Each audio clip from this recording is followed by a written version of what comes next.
Meu nome é Cefas Gonçalves Pio de Oliveira, eu sou intensivista pediátrico do HC-UFMG, médico plantonista da UTI pediátrica do HC-UFMG, também plantonista da UTI pediátrica do Hospital de Pronto-Socorro João 23, emergencista pediátrico do Hospital da Unimed, membro da equipe de telemonitoramento de UTIs neonatais da Secretaria de Estado da Saúde da UFMG, instrutor do curso de reanimação pediátrica e professor do Departamento de Pediatria da UFMG. Hoje a nossa apresentação vai ser sobre ventilação mecânica invasiva no período neonatal. A aula vai se desenvolver a partir dos seguintes critérios.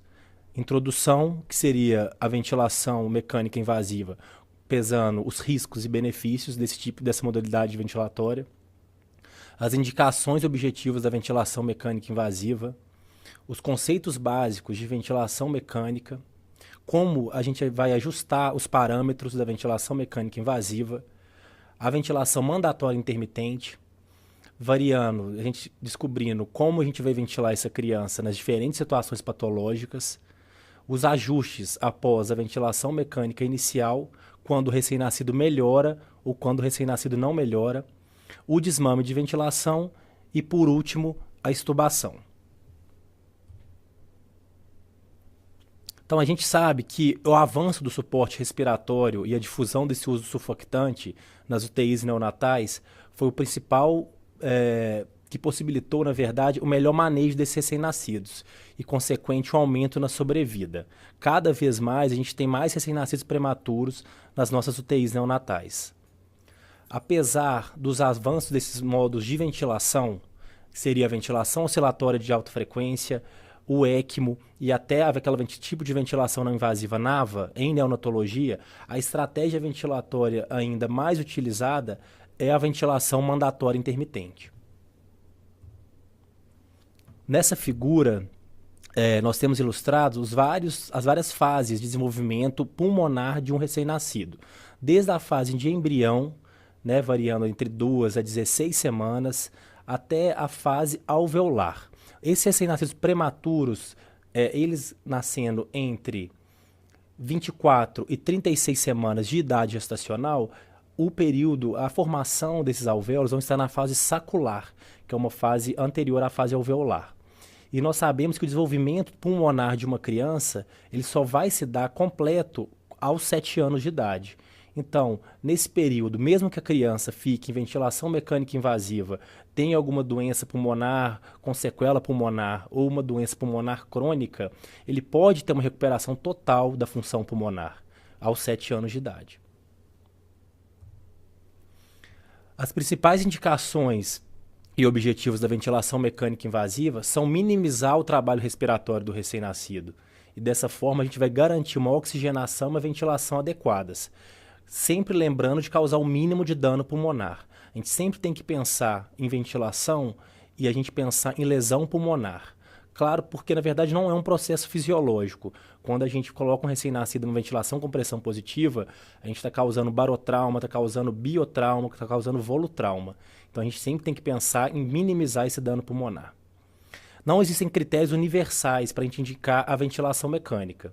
Alguns critérios propostos por alguns autores seriam a hipoxemia grave, quando a PaO2 na gasometria está abaixo de 50 a 60, com uma FiO2 abaixo de 60%, ou uma PO2 abaixo de 60, com uma FiO2 acima de 40%, naqueles recém-nascidos prematuros com peso abaixo de 1.250 gramas. Outro critério proposto seria a hipercapnia grave, que seria uma PCO2 acima de 65, com um pH abaixo de 7,25. E alguns critérios clínicos seriam a apneia, 2 ou mais apneias seria já uma indicação de ventilação mecânica invasiva naqueles recém-nascidos prematuros, e também a insuficiência respiratória. A insuficiência respiratória, por definição, seria um desconforto respiratório quando aquele recém-nascido apresenta um esforço respiratório associado a alterações gasométricas, alterações na gasometria. Então, os principais objetivos da gente instituir essa ventilação mecânica seriam reverter essa hipoxemia, reverter a hipercapnia e a acidose respiratória, reverter ou prevenir atelectasias, permitir sedação ou curarização adequadas quando necessário, principalmente naqueles recém-nascidos que necessitam de um procedimento cirúrgico, principalmente gastrosquise, onfalocele e até recém-nascidos com hérnia diafragmática. Reduzir o consumo de oxigênio, principalmente esse item seria naqueles recém-nascidos que evoluem com um quadro de choque séptico, para a gente reduzir a demanda de oxigênio e melhorar a condução do choque. O ideal é que esse recém-nascido esteja entubado. Para reduzir a pressão intracraniana, que não é tão comum no período neonatal, é mais comum naquelas crianças que têm um traumatismo craniano, e para estabilização torácica. Antes da gente iniciar a ventilação propriamente dita, a gente tem que entender as fases do ciclo ventilatório. Então, tem 5 fases o ciclo respiratório, e ele se dá com a abertura e fechamento de 2 válvulas. A válvula de fluxo, também chamada de válvula inspiratória, e a válvula de exalação. Então, na inspiração, ocorre a abertura da válvula inspiratória e o fechamento da válvula de exalação. E na exalação, na fase expiratória, que é uma fase passiva do ciclo respiratório, acontece o fechamento da válvula inspiratória e a abertura da válvula de exalação. A fase inicial do ciclo respiratório, onde se dá a entrada de gás no pulmão, é chamada de disparo, que assim o disparo é o início da fase inspiratória, como está ilustrado nessa figura 1. Então essa figura 1 ela é uma figura, né, fluxo-tempo, numa ventilação controlada por volume, e ela ilustra na fase número 1 seria o disparo, que é a entrada de gás no pulmão. A fase inspiratória é aquela fase onde vai manter o fluxo de gás no pulmão, vai manter a troca gasosa. A fase de ciclagem é quando ocorre a abertura da válvula exalatória. E a fase expiratória é a fase passiva do ciclo respiratório. Na fase expiratória, o ventilador ele apenas ocorre a abertura da válvula expiratória e a saída de gás. Alguns conceitos básicos antes também da gente iniciar a ventilação propriamente dita seria o conceito de volume minuto. O volume minuto é o volume corrente vezes a frequência respiratória. Esse volume minuto vai determinar a PCO2. Então, quando uma criança ela evolui com uma retenção de CO2 ou um CO2 mais baixo, uma das maneiras da gente mexer e ajustar esse PCO2 ou é alterando esse volume corrente ou é a frequência respiratória, então que seria o volume minuto. Para alterar o volume corrente, a gente pode alterar a pressão inspiratória e, alterando a frequência respiratória do ventilador, a gente também vai determinar a PCO2. Sabemos também que variações do metabolismo vão levar a maior ou menor produção do CO2 pelo organismo, e a PCO2 ela vai se alterar imediatamente após alterações da ventilação mecânica. Então, se a gente faz um ajuste na ventilação mecânica, após 10 minutos, a PCO2 já está estável com essa modificação e a gente já pode colher exame, colher uma gasometria arterial para ver a repercussão da nossa modificação. Outro conceito básico seria a pressão média nas vias aéreas, que a gente chama de MAP.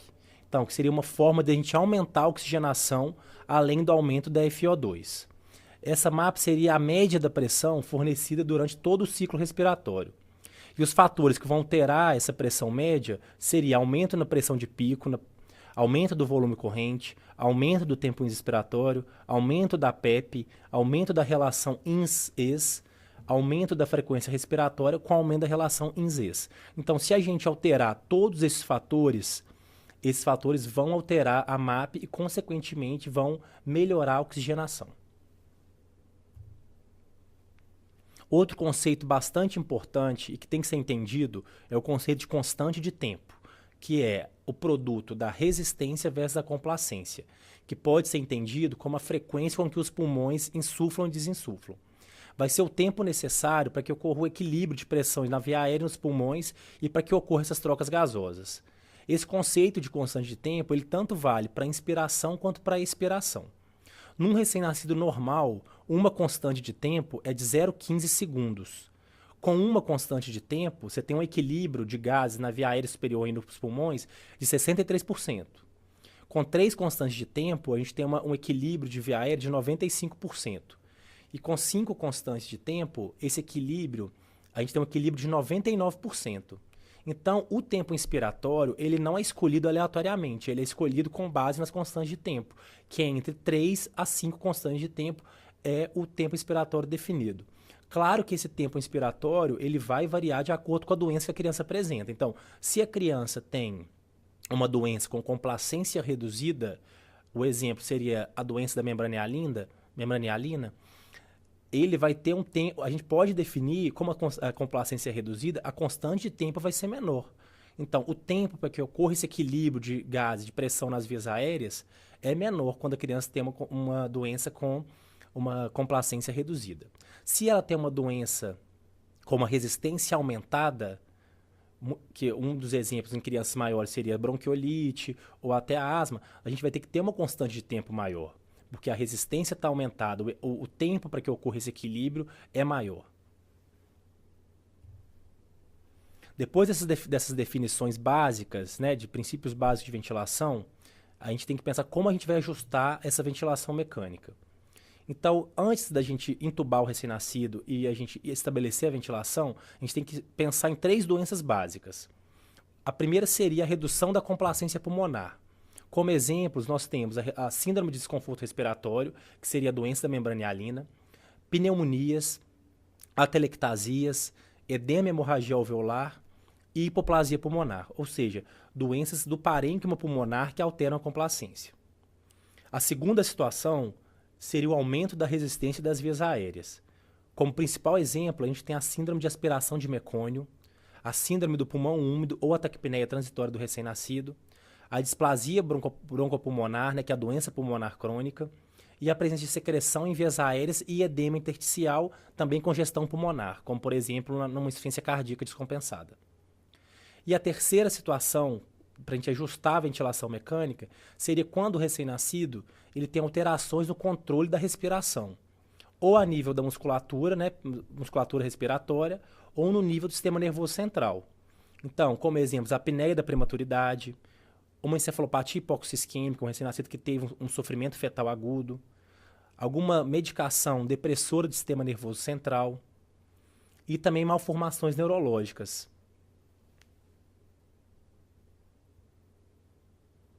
Então, após a gente definir qual a patologia em que o recém-nascido se encaixa, a gente vai considerar que esses parâmetros iniciais programados vão ser ajustados de acordo com a monitorização clínica e laboratorial do recém-nascido.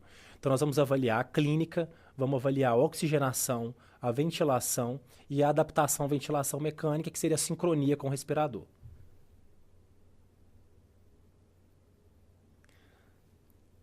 Após a definição das principais patologias, né, que vão ser necessárias para intubação, ventilação e mecânica invasiva, agora nós vamos passar para os parâmetros ajustáveis da ventilação mecânica. Então, a pressão inspiratória, o primeiro parâmetro. A gente tem que utilizar a menor pressão inspiratória para obter um volume corrente adequado, que seria entre 4 a 6 ml por quilo. Geralmente, valores de pressão de pico, né, de pressão inspiratória, 10 pontos acima da PEP vão ser suficientes para manter esse volume corrente adequado. Então, se a gente define uma PEP inicial em torno de 6, 10 pontos acima, ou seja, uma PI de 16, poderia ser suficiente para manter esse volume corrente adequado.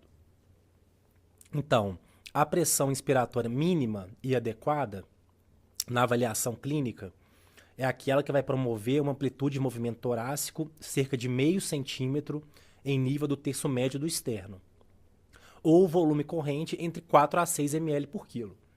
Como que a gente vai monitorar esse volume corrente? Se a gente tiver um sensor de fluxo no respirador. E aí a gente vai considerar o volume corrente expirado para o cálculo do volume corrente. Outro parâmetro ajustável no ventilador é a frequência respiratória. Ela vai estar relacionada com o volume minuto, que, como eu disse anteriormente, é o volume corrente vezes a frequência respiratória. Sendo assim, ela vai interferir na PCO2, na ventilação. Inicialmente, para os recém-nascidos, valores de frequência respiratória entre 40 e 60 incursões por minuto estão adequados. A gente deve evitar valores acima de 60 incursões respiratórias por minuto, pois com esses valores mais altos não vai ter tempo suficiente para que ocorra a troca gasosa adequada. A variação, a escolha dos tempos ins e expiratórios vão ser determinados pela constante de tempo pulmonar. Quando a gente tem situação de complacência pulmonar reduzida, então vamos definir tempos inspiratórios curtos, entre 0,2 e 0,3 segundos, que vão ser suficientes. Quando houver resistência de vias aéreas, vamos definir tempos inspiratórios mais prolongados, por volta de meio segundo. O ajuste do tempo inspiratório e do tempo expiratório, ele vai ser só possível se a gente tiver essa curva de fluxo-tempo, que a gente vai definir melhor, e o ideal é que esse tempo inspiratório ele permaneça o mínimo possível no nível zero. Então, no recém-nascido, valores de tempo inspiratório de 0,25 a 0,35 segundos são suficientes, e a gente tem que ter uma relação ins-expiratória em torno de 1:2 a 1:5, dependendo da patologia. Então, essa escolha de tempos ins e expiratório vai depender de acordo com a doença de base. Nessa figura, a gente tem uma curva fluxo-tempo, né? A gente tem um traçado alterado e um traçado corrigido. No início, inicialmente tem um tempo de 0,3 segundos, e a gente vê que o fluxo inspiratório ele é interrompido abruptamente. Ele cai para o zero abruptamente porque a gente define um tempo ins curto, de 0,3 segundos. Na outra figura, a gente aumentou esse tempo inspiratório, a gente ajustou o tempo inspiratório para 0,6 segundos, e a gente vê que o tempo ins ele cai suavemente, essa curva de queda do tempo inspiratório. E ele permanece no nível zero o menor tempo possível. Então o traçado foi corrigido, agora está adequado. Outro parâmetro que nós vamos ajustar é a pressão expiratória, a PEP. A PEP vai evitar o colapso alveolar, né, e vai recrutar as áreas mal ventiladas, prevenindo assim áreas de atelectasia. Os valores iniciais de PEP vão variar entre 4 a 6 centímetros de água, que vão ser suficientes para manter a oxigenação adequada. Valores acima de 6 centímetros de água podem não ser efetivos para o recém-nascido e estão associados com instabilidade hemodinâmica, por redução do retorno venoso e também por aumento da resistência vascular pulmonar. E também PEP mais altas podem estar associados com síndromes de escape de ar, por exemplo, como pneumotórax. O ajuste prático da PEP vai ser possível de acordo com o grau de desconforto respiratório do recém-nascido e principalmente de acordo com o volume pulmonar à radiografia de tórax. Então, nessa foto, a gente tem uma radiografia de tórax de um recém-nascido. A gente vai considerar o volume pulmonar apropriado quando a cúpula diafragmática direita alcançar entre 8 a 9 costelas na linha hemiclavicular. Esse seria o volume pulmonar adequado. Claro que se esse volume pulmonar, se ocorrer uma hiperinsuflação, a radiografia, a gente vai providenciar uma redução dessa PEP. O fluxo, outro parâmetro que a gente vai ajustar é o fluxo, sendo que valores iniciais de 6 a 10 litros por minuto vão permitir uma adequada ventilação. Quanto maior o fluxo determinado, maior vai ser o tempo necessário para atingir a pressão inspiratória definida. E fluxos acima de 10 litros por minuto vão estar associados com a síndrome de escape de ar e volutrauma. Nessa foto, a gente tem um recém-nascido entubado e ele tem um pneumotórax volumoso à esquerda, provavelmente secundário a barotrauma e volutrauma.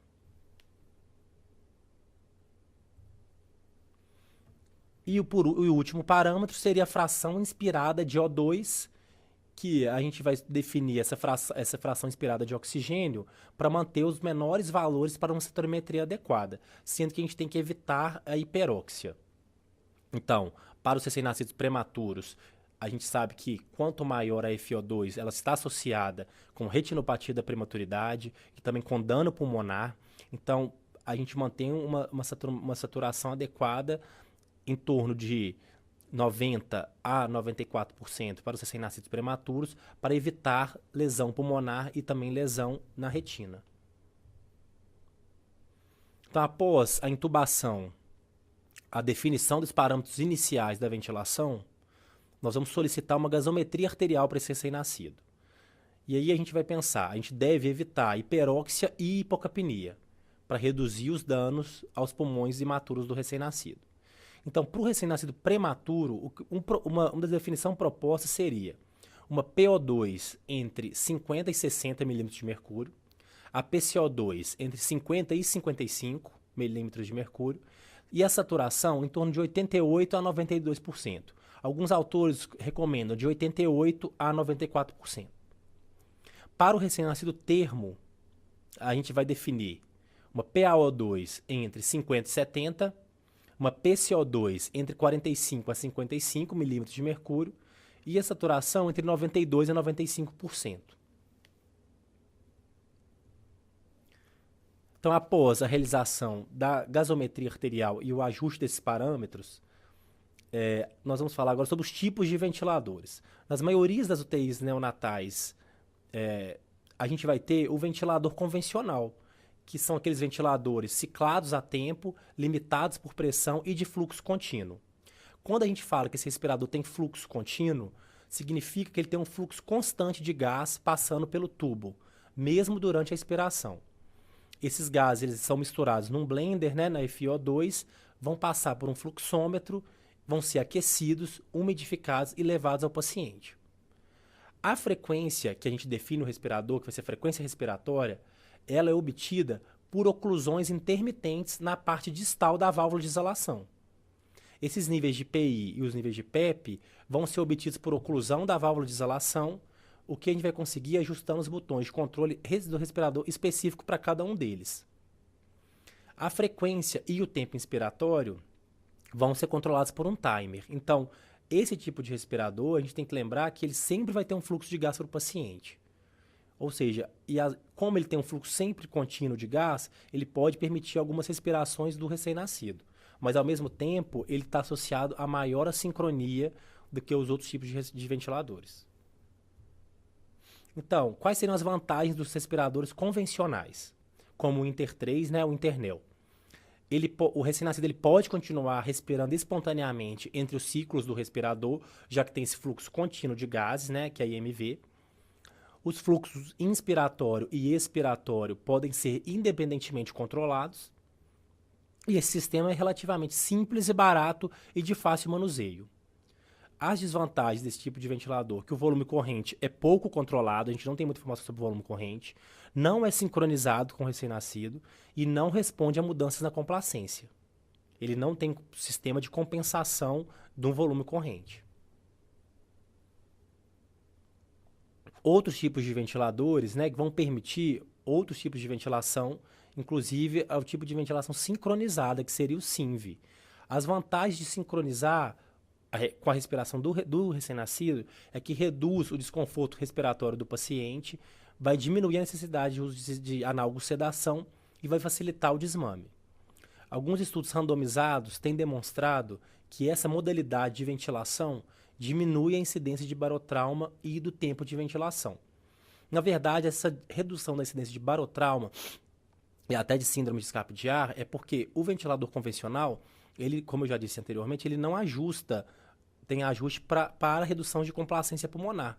Então, o volume entregue será o mesmo. Então, isso pode causar síndrome de escape de ar. As desvantagens desse tipo de ventilador seria o alto disparo. Os sensores de fluxo muitas vezes podem responder à presença de gotículas de água no circuito.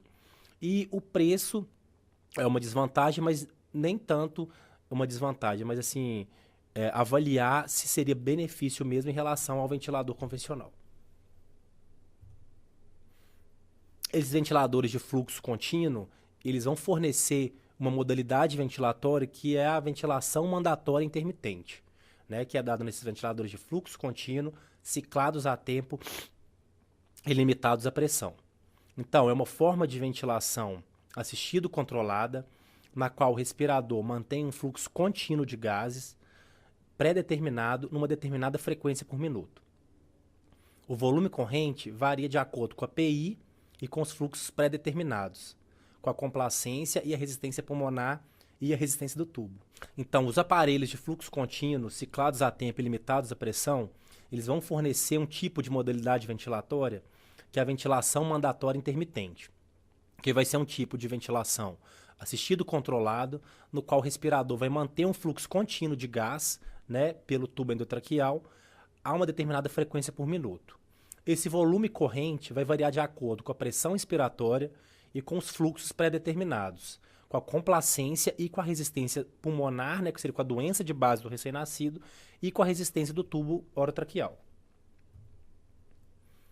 As respirações mandatórias vão ser fornecidas para o recém-nascido a uma frequência, pressão, fluxo e tempo inspiratório e expiratório pré-determinados. Porém, entre essas respirações mandatórias, o paciente pode respirar espontaneamente, já que tem um fluxo contínuo de gás. Como não tem um sistema de sincronia, pode ocasionar uma sincronia respiratória, porque o recém-nascido, mesmo ele tendo essa respiração espontânea, essa respiração dele não é capaz de desencadear, o aparelho não é sincronizado com esse esforço respiratório do recém-nascido. Como o paciente ele vai participar mais da ventilação, pode levar a uma menor frequência de atrofia da musculatura respiratória, que seria um ponto vantajoso. Para a gente monitorizar graficamente a ventilação mecânica, inclusive a gente determinar o volume corrente, alguns parâmetros da ventilação, a gente tem um pneumotacógrafo, que seria o sensor de fluxo. Esse pneumotacógrafo é um tubo de acrílico cilíndrico que vai ser conectado entre o tubo orotraqueal e a peça em Y localizada na parte distal do circuito proveniente do respirador. A gente coloca ele sempre perpendicularmente, porque pode acumular água e secreções, né? Isso pode interferir nas medidas do sensor de fluxo. Então, nessa foto, a gente tem um recém-nascido em ventilação mecânica e a seta está apontando para a presença do pneumotacógrafo, para monitorização gráfica da ventilação mecânica. E aí, nessa foto, ele está ilustrado corretamente, que ele está perpendicular. Então, após a definição inicial da ventilação mecânica, os parâmetros iniciais que a gente vai ajustar, nós vamos agora tentar entender os princípios ventilatórios de acordo com a fisiopatologia. Então, a gente tem aquelas 3 situações básicas, que seria a diminuição da complacência pulmonar, a gente tem aumento da resistência de vias aéreas e alterações a nível da respiração, seja periférica ou central. Então, para iniciar, a gente vai falar um pouquinho sobre a diminuição da complacência pulmonar, que seria a membrana hialina, que é a principal patologia pulmonar que acomete os recém-nascidos nas UTIs neonatais. Então, quando a gente tem uma diminuição da complacência pulmonar, o nosso objetivo, quando a gente entuba esse recém-nascido e ventila, é otimizar o volume pulmonar para evitar que ocorra áreas de atelectasia ou também áreas de hiperdistensão alveolar. A gente tolerar uma hipercapnia moderada, tolerar uma PCO2 em torno de até 55 milímetros de mercúrio. A gente administrar precocemente surfactante até 2 horas de nascimento. E na fase aguda da doença, a gente tem uma redução da complacência pulmonar e pouca alteração da resistência das vias aéreas. De modo que a constante de tempo ela vai estar diminuída. Então, por isso, como estratégia ventilatória, tempos inspiratórios curtos que vão ser necessários entre 0,2 e 0,3 segundos e frequências respiratórias altas. Então, inicialmente, quando a gente entuba esse recém-nascido, até antes da administração do surfactante, vamos definir tempos inspiratórios curtos e frequências respiratórias altas, devido à redução da complacência pulmonar. Então, o parâmetro respiratório, o tempo inspiratório e expiratório na fase aguda da doença, antes dele receber o surfactante, tempos inspiratórios curtos, tempo inspiratório em torno de 0,3 segundos. O nível de evidência nos trabalhos atualmente é o nível de evidência C. A frequência respiratória na fase aguda entre 50 e 60 incursões por minuto, não tem um nível de evidência definido entre os trabalhos. A pressão inspiratória inicial 10 pontos acima da PEP, manter um volume corrente adequado, entre 4 a 6 ml por quilo, ajustando essa PI de acordo com a PCO2, um nível de evidência D, e também com o exame clínico. E a FiO2 vai ser a menor possível para manter uma saturação entre 85% e 93%, que seria um nível de evidência B. Após a administração do surfactante, ou seja, a gente vai ter um aumento da complacência pulmonar, aquele tempo inspiratório curto não vai ser suficiente para que ocorra equilíbrio de gases dentro do pulmão. Então a gente vai ter que aumentar esse tempo inspiratório, avaliar a redução da PEP de acordo com o volume pulmonar, radiografia de tórax e a PaO2, e a reduzir também a FiO2. Então o principal parâmetro que tem que ser ajustado após a administração do surfactante é o tempo inspiratório. A segunda situação seria o aumento de resistência das vias aéreas. O principal exemplo é a síndrome de aspiração meconial. Dos pacientes que têm síndrome de aspiração de mecônio, 25 a 60% vão necessitar de ventilação mecânica, dos quais 3 a 12% não vão responder ao tratamento e vão evoluir para óbito. O espectro clínico da síndrome de aspiração de mecônio vai variar desde um desconforto respiratório leve até insuficiência respiratória grave, refratária à ventilação mecânica convencional. Nessa doença, a gente tem um aumento do diâmetro antero-posterior do tórax, ou chamado também de tórax em barril, por causa da doença obstrutiva, né, de via aérea, que é muito comum na síndrome de aspiração meconial. Então, qual seria a fisiopatologia da síndrome de aspiração de mecônio? Então, o principal parâmetro, o principal acontecimento é a obstrução de pequena via aérea, por essas partículas de mecônio, que vão levar a múltiplas áreas de atelectasia pulmonar, seguida de uma pneumonite química. Como a gente tem desenvolvendo essa pneumonite química, muitas vezes as sinapses vão evoluir com um quadro de sepse de foco pulmonar, com essa infecção bacteriana secundária. Ocorre também obstrução parcial das vias aéreas. A gente tem o alçaponamento progressivo de ar no pulmão, aumentando o risco de síndrome de escape de ar. Graus variados de edema intersticial, vasoconstrição arterial pulmonar, redução da complacência pulmonar, seguida de uma hipertensão pulmonar persistente e uma insuficiência respiratória grave. E a aspiração de mecônio, a presença do mecônio no pulmão, leva à inativação do surfactante endógeno, facilitando a ocorrência de áreas de colapso, né, de áreas de atelectasia. Então, na síndrome de aspiração de mecônio, a pressão inspiratória, como está ilustrado nesse quadro, a gente vai manter uma PI mais alta, entre 20 a 30 milímetros de mercúrio, e esses ajustes vão ser feitos de acordo com a expansibilidade torácica e o volume pulmonar. A PEP, entre 4 a 6 centímetros de água, evitar uma PEP alta acima de 8, já que ela pode estar associada com ocorrência de autoPEP, porque já aprisiona ar no pulmão, e também com risco de síndrome de escape de ar. Os tempos inspiratórios vão variar entre 0,3 e 0,4 segundos para permitir uma exalação total do gás, mas o ideal é monitorar a curva fluxo-tempo através do pneumotacógrafo. E a frequência respiratória, inicialmente manter frequência respiratória em torno de 40 incursões por minuto, permitindo assim a gente ventilar áreas de pulmão normal, sem prejudicar as áreas com obstrução parcial. Não há na literatura definido os valores e os níveis de evidência nessa patologia na síndrome de aspiração de mecônio.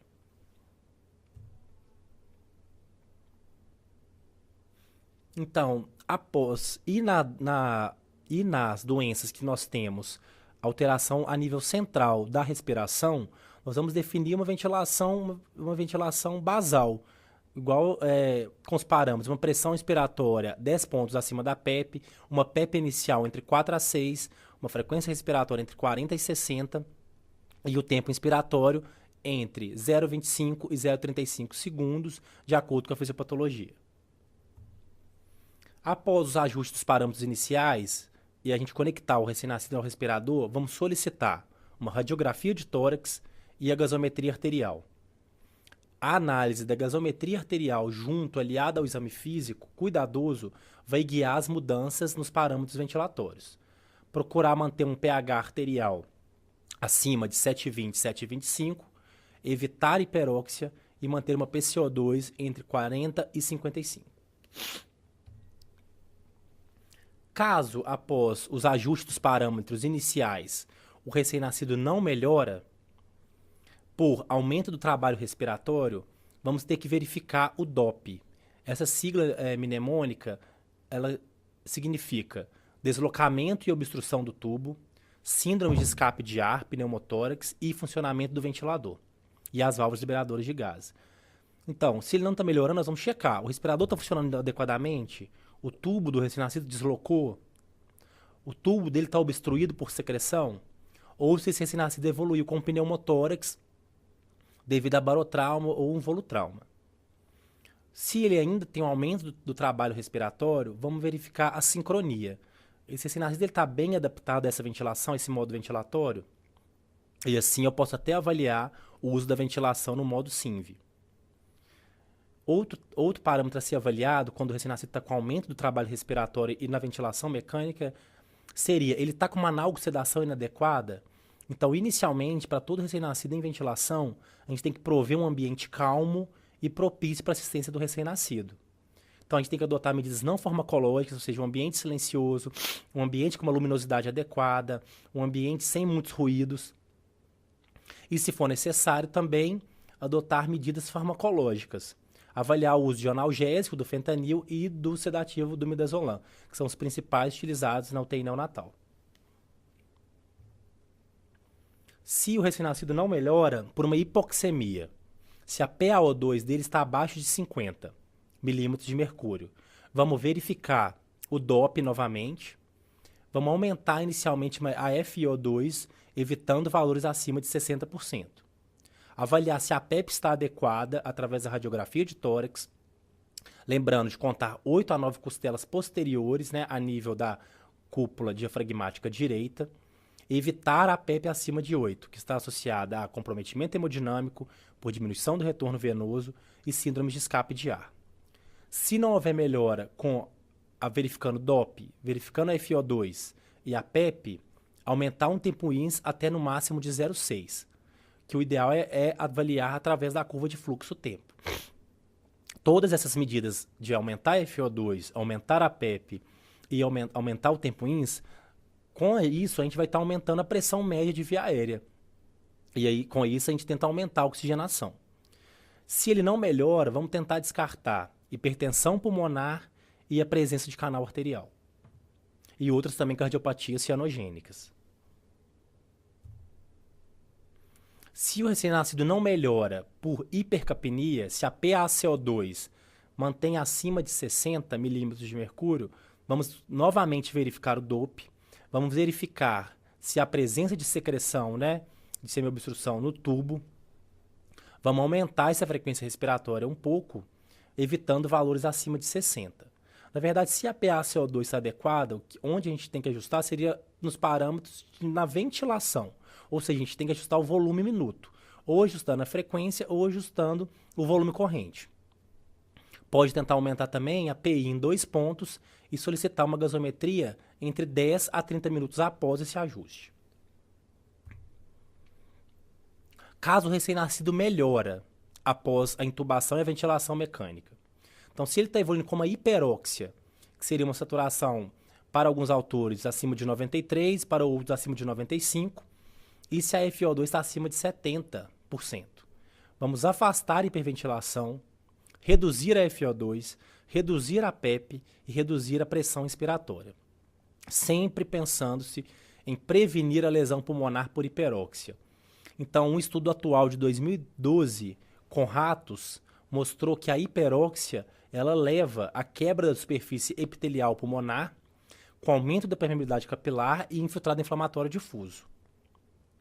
Por outro lado, caso esse recém-nascido evolua com hipocapnia, ou seja, uma PCO2 abaixo de 40, vamos também afastar a hiperventilação.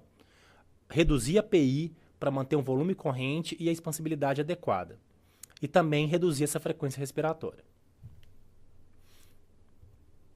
Então, após esses ajustes iniciais, a resolução da patologia inicial que levou a gente a intubar e a providenciar a ventilação mecânica invasiva, sempre temos que pensar em quando vamos extubar esse recém-nascido. Então, essa pergunta tem que ser feita diariamente. Então, vamos considerar a extubação se o recém-nascido mantiver um quadro respiratório estável por no mínimo de 6 horas, com os seguintes parâmetros ventilatórios. Uma frequência respiratória abaixo de 20, uma PI abaixo de 20, uma PEP em torno de a PEP de 4 e a FiO2 necessária no respirador abaixo de 40%. Não se deve utilizar um CPAP traqueal como método de triagem.